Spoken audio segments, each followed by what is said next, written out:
Laplace correction students discuss करेंगे हम। और पहले हमने स्पीड ऑफ साउंड कैलकुलेट की न्यूटन का फार्मूला यूज़ करते हुए, और उसमें हमने जो है वो देखा कि एक्सपेरिमेंटल वैल्यू से स्पीड ऑफ साउंड जो है वो डिफरेंट आ रही है।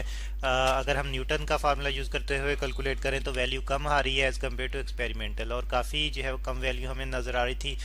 तो अब लप्लास ने उसी कमी को दूर किया करेक्शन के ज़रिए से, ठीक है जी। और बात करें पहले तो न्यूटन की कैलकुलेटेड वैल्यू की, तो वो स्टूडेंट्स हमारे पास आ रही थी 280 मीटर पर सेकंड स्टैंडर्ड टेम्परेचर और प्रेशर पर। और इसके लिए फार्मूला जो यूज़ किया था v is equal to square root of pressure divided by density, ठीक है जी। या एयर की हम बात करें, एयर के लिए जो है वो ये ड्राइव किया था। और इनिशियल फार्मूला स्टूडेंट्स जो हमने देखा था वो था v is equal to square of elastic modulus divided by density. ये किसी भी मटेरियल में अगर अगर साउंड जो है वो ट्रेवल करे तो तब फार्मूला है हमारे पास, ठीक है। तो अच्छा, हमने ये न्यूटन की वैल्यू जो थी वो देखी, न्यूटन के फार्मूले से कैलकुलेटेड वैल्यू। और अगर हम एक्सपेरिमेंटल वैल्यू को देखें तो वो आ रही थी जी 332 मीटर पर सेकंड स्टैंडर्ड टेम्परेचर और प्रेशर पर। अब लप्लास ने जो था वो करेक्शन की, और करेक्शन में उन्होंने कहा कि जब साउंड वेव्स ट्रेवल करती हैं तो इतनी तेज़ी से ट्रेवल करती हैं कि सडन यानी कि रैपिड कंप्रेशन और रिफ्रैक्शन प्रोड्यूस होती हैं। तो उसे क्या होता है, जो टेम्परेचर होता है वहाँ का यानी कि वहाँ की जो हीट होती है वो उस रीजन की हीट जहाँ पे कंप्रेशन प्रोड्यूस हो रही है, तो वो फ्लो नहीं कर पाती। टेम्परेचर कांस्टेंट रखने के लिए वो हीट जो है वो फ्लो नहीं कर पाती, और इसलिए वहाँ पे जो है वो फिर हीट जो है वो ट्रैप अप हो जाती है, हीट ट्रैप्ड, ठीक है। अब हीट अगर ट्रैप अप हो जाएगी तो जारी बात है वहाँ का टेम्परेचर जो है चेंज हो जाएगा, इंक्रीज कर जाएगा।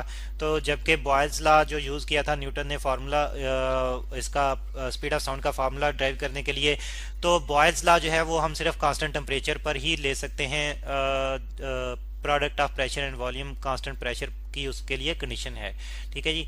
तो इसी तरह से रिफ्लेक्शन की अगर हम बात करें तो वहाँ पे फिर जो है वो सडन टेम्परेचर फॉल आउट कर जाता है, और वहाँ पे भी टेम्परेचर कांस्टेंट नहीं रहता। यहाँ पे हम लिख लेते हैं कि इससे क्या होता है, टेम्परेचर कांस्टेंट नहीं रहता। टेम्परेचर जो है वो ये कांस्टेंट नहीं रहता, कांस्टेंट, ठीक है जी। तो इसके लिए फिर लप्लास ने जो था बॉयल्स लॉ को ही मॉडिफाई किया, और बॉयल्स लॉ की मॉडिफाइड फॉर्म ही यहाँ पे हम यूज़ करेंगे। और बॉयल्स लॉ, अब स्टूडेंट्स जो लप्लास ने जो मॉडिफाइड फॉर्म यूज़ की उसमें प्रेशर और वॉल्यूम का प्रोडक्ट तो था, लेकिन सिंपल प्रोडक्ट नहीं था, बल्कि प्रेशर और volume raise to factor gamma. अब ये कांस्टेंट आता है, ठीक है जी, कांस्टेंट। अगर टेम्परेचर कांस्टेंट ना रहे तो प्रेशर और वॉल्यूम रेज टू गैमा जो है वो क्वांटिटी कांस्टेंट आती है, सिंपली प्रेशर और वॉल्यूम का प्रोडक्ट कांस्टेंट नहीं आता। और ये गैमा क्या चीज़ है स्टूडेंट्स, ये रेशियो है मोलर स्पेसिफिक हीट्स की। तो हम जानते हैं कि गैसेस की मोलर स्पेसिफिक हीट्स जो है हम दो तरह से कैलकुलेट कर सकते हैं। तो मोलर स्पेसिफिक हीट, ठीक है जी। एक तो हम कांस्टेंट प्रेशर पर कैलकुलेट कर सकते हैं किसी भी गैस के लिए, कांस्टेंट प्रेशर, कांस्टेंट को शॉर्टली में लिख रहा हूँ प्रेशर। और दूसरी हम मोलर स्पेसिफिक हीट कैलकुलेट कर सकते हैं कांस्टेंट वॉल्यूम पर, ठीक है जी। मोलर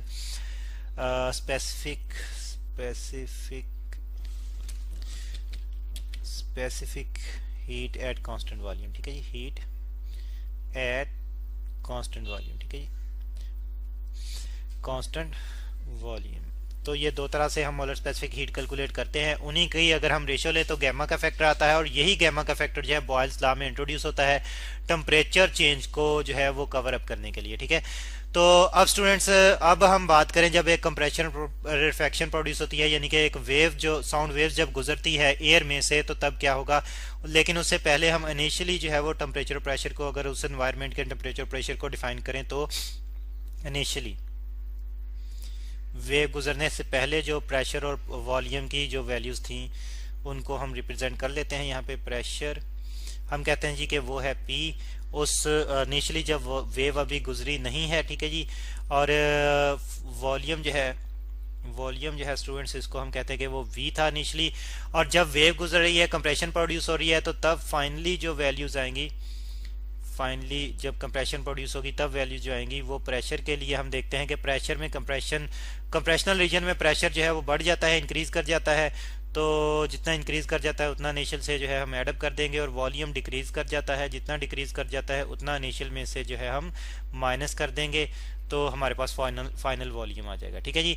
अब हमारे पास बॉयल्स लॉ जो है इनिशियल और फाइनल वैल्यूज के अगर हम लें तो वो कांस्टेंट आना चाहिए, लेकिन सिंपली प्रोडक्ट नहीं बल्कि raise to gamma, volume raise to gamma. और इस तरह भी फाइनल क्वांटिटीज जो है हमारे पास पी प्लस डेल्टा पी है, और इसके साथ साथ हमारे पास वॉल्यूम जो है वी माइनस डेल्टा वी है, और ये रेज टू गैमा आ जाएगा। अब स्टूडेंट्स यहाँ पे अगर मैं इसमें से इस फैक्टर में से v कॉमन ले लूँ तो हमारे पास जो है यही इक्वेशन कुछ इस फॉर्म में आ जाएगी, P V raise to gamma into P plus delta P into V है मैंने कॉमन ले लिया, और ये साथ में इसकी पावर भी आएगी इंटू यहाँ पे 1 बच गया अब, और डेल्टा वी जो है ये v से डिवाइड हो जाएगा, होल रेज टू गैमा आ गया। ठीक है स्टूडेंट्स।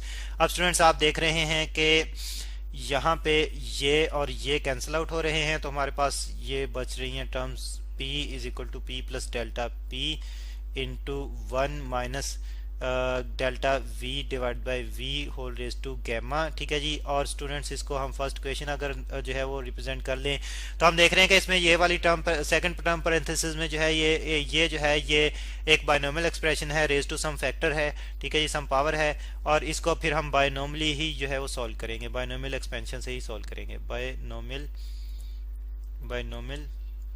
एक्सपेंशन से सॉल्व करेंगे। ठीक है जी, एक्सपेंशन। और बायनोमियल एक्सपेंशन जब हम इस पे यूज़ करते हैं 1 minus delta V over V raise to gamma पे, तो स्टूडेंट्स इसका रिजल्ट हमें मिलता है 1 minus gamma into delta V over V, और हायर नेक्स्ट टर्म जो है उसमें इसकी डेल्टा वी और वी की हायर पावर आती जाएंगी, और हायर पावर्स के लिए स्टूडेंट्स ये क्वांटिटी जो है वो छोटी होती जाएगी, ये फ्रैक्शन छोटी होती जाएगी। कैसे? अगर आप कैलकुलेट आप खुद से जो है इसकी प्रैक्टिस करें कि अगर आप 0.5 जो कि डेल्टा वी को रिप्रेजेंट कर रहा है इसका स्केयर लें, और 2 जो कि इनिशियल वॉल्यूम को रिप्रेजेंट कर रहा है इसका स्केयर लें, और इसको एज अ होल कैलकुलेट करें, तो आप देखेंगे कि ये जो है वो वैल्यू कम आएगी as compared to 0.5 divided by 2 simple से। ठीक है, तो इसलिए फिर वो वैल्यूज जब कम आएंगी तो उनको हम नेग्लेक्ट कर देंगे क्योंकि उनका खास फैक्ट नहीं होगा, बहुत कम वैल्यूज होंगी तो उनको हम नेग्लेक्ट कर देंगे, नेग्लेक्टेड टर्म्स। ठीक है जी, तो उनको हम यहाँ पे नहीं ले रहे। अब हमारे पास स्टूडेंट्स जो है ये इस की जगह हम 1 माइनस गैमा डेल्टा वी और वी पुट करेंगे, तो हमारे पास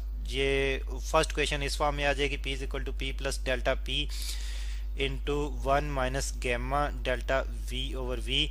और स्टूडेंट्स अब मल्टीप्लाई करें तो हमारे पास जो है वो ये आ जाएगा p इज इक्वल टू, पहले 1 से मल्टीप्लाई करें तो p प्लस डेल्टा p आ जाएगा, और फिर सेकंड फैक्टर से मल्टीप्लाई करें तो minus gamma p delta v over v, और minus gamma delta p delta v over v। अब डेल्टा p और डेल्टा v जो है ये भी बहुत फ्रैक्शन में है, ऑलरेडी फ्रैक्शन में है, जब मल्टीप्लाई होंगे जो क्वांटिटी और छोटी हो जाएगी, तो इस तरह से ये टर्म जो है एज अ होल जो है इसको हम फिर नेग्लेक्ट करेंगे। ठीक है जी, नेग्लेक्टेड।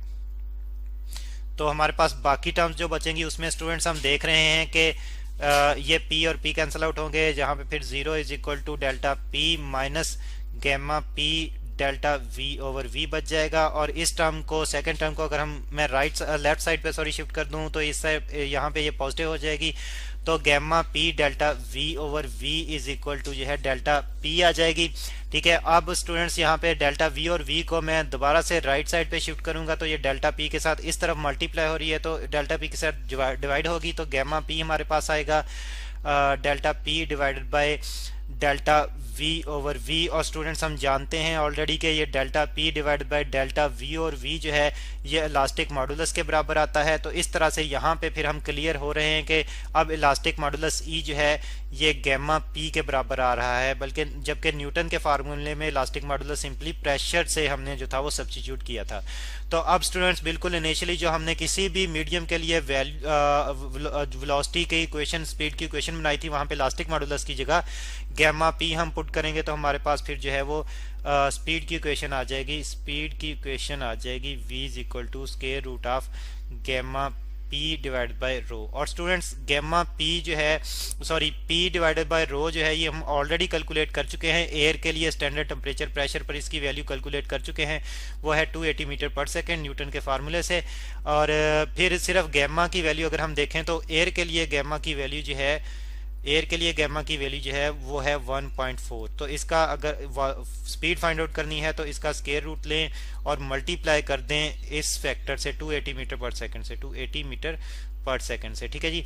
अब स्टूडेंट्स जब ये कैलकुलेशन करते हैं तो हमारे पास स्पीड जो आती है वो आती है 331 मीटर पर सेकंड। ठीक है जी, 330 या 331 मीटर पर सेकंड, तो राउंड ऑफ करके यानी कि तो हम देख रहे हैं कि ये वाली स्पीड जो है स्टैंडर्ड टेम्परेचर प्रेशर पर बहुत क्लोज है एक्सपेरिमेंटल वैल्यू के, जो कि है जी 332 मीटर पर सेकंड। तो इस तरह से लैप्लास करेक्शन के जरिए से हम जो है वो एग्जैक्टली वैल्यू फाइंड आउट कर सकते हैं स्पीड ऑफ साउंड के लिए एयर में स्टैंडर्ड टेम्परेचर और प्रेशर पर।